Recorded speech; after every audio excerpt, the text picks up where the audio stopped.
And so we're going to jump in and talk about kind of the first way that your preboarding might be falling flat. Yes. So first of all, you might be sending mixed signals. I want you to think, and you're definitely welcome to throw this in the chat, but I want you to think about what are some of the intentional persuasive cues that you send candidates that you want to hire. Right. What are some of those cues that you're sending them? Yeah. We get answers like we'll take them to dinner, right? We'll go all out. We will, even have someone on the team reach out to them, or right. maybe We're sending personalized messages. Yeah. We're holding interviews in really cool locations. Constant communication, being very responsive. Yes, Nancy, excellent. Yes.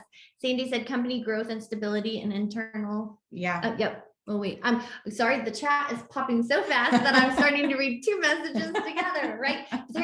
Some really good things that you're doing, right? Catherine, I'm glad you said that, because we're going to talk about that. What are some, and Catherine's already answered this, what are some intentional persuasive messages you're sending once the candidate accepts the position?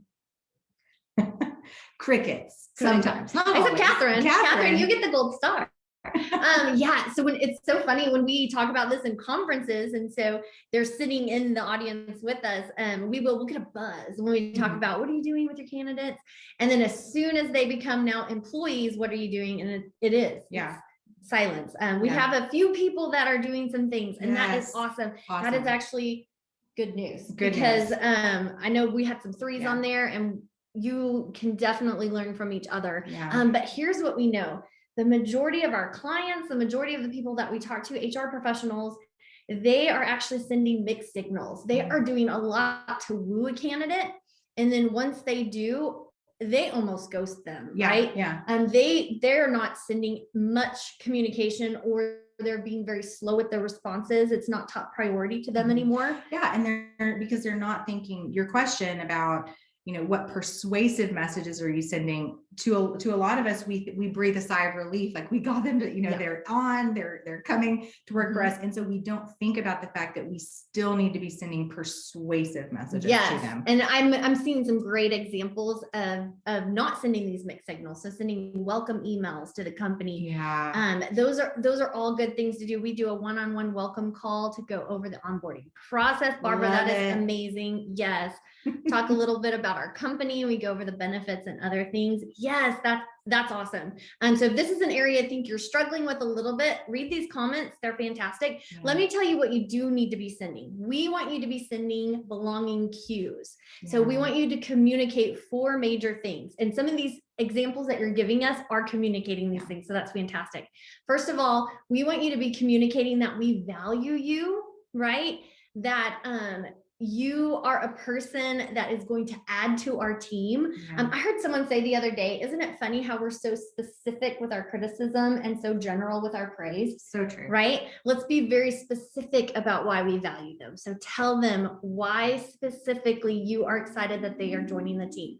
What value are they bringing to your team, right? And for some of you, I'll say this is, you may be in a position where you get to communicate that directly to a new hire, but for many of you, again, you're mobilizing, you're equipping managers. And so it's you doing that slow drip, reminding them, here's the conversations that we hope you're having with, during preboarding, or here's our expectations even for how you're going to facilitate that preboarding process. Don't forget, they need to hear this, this, and this. So we realize there are varied experiences and roles present here. And so you want to think critically about your role with respect to those new hires. That's so good. Also, we need you. That value that they're bringing, like that is important, and maybe your company is lacking that. Of course, you're very careful with these messages you're sending. You don't want to give them a God complex or build up that narcissism a little bit, right? No, I'm just kidding. But you do want to be communicating those messages early and often to them, so that you are ramping up and gearing up for them to be joining your team. We're invested in you. I love the information that's being shared during the preboarding phase some of that information can center around how you invest in your employees. So what options will be available for them. And you can even work on maybe having something that you're signing them up for. Maybe you're thinking a year ahead, there's a conference and you're already in communication about, hey, there's this really cool conference that we'd love to send you to. You know, don't worry, it's going to be 6 months into the job, so you're already going to know what you're doing. But, you know, starting to have those conversations about how you're going to invest in them. And then that you're safe with us. Here's the deal. Psychological safety is incredibly important, especially for building a very diverse and inclusive and equitable workforce. And so you need to be building cues that are saying you can be your authentic self. We want you to be a part of our team, and we want you to be yourself as a part of our team. And so you are safe to be yourself with us. And if you think about it, you know, if you're sending messages, and we wouldn't have time to tell you all the super specific ways you could do this in your organization, because you represent such diverse organizations and sizes, you know, and scope and industry.